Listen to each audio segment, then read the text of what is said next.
ng tinapay. Ano ayaw magpakain guys. Mabuksan tayo pag binubuksan. Ano kasi sa bundok ko eh.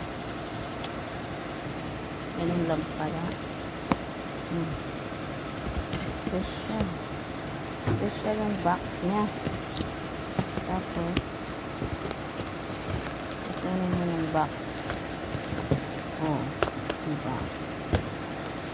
Masahatiin mo na dito. Hatiin na.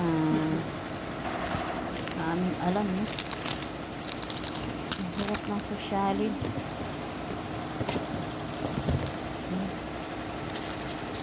Ang hirap ng sosyalin guys.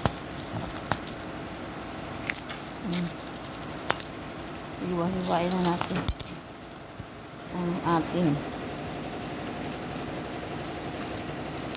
Ito yung regalo natin kagabi. Ano lang natin kakainin. Siyempre mag-social tayo sa iba. Almusal muna tayo guys. Thank you. Bye bye.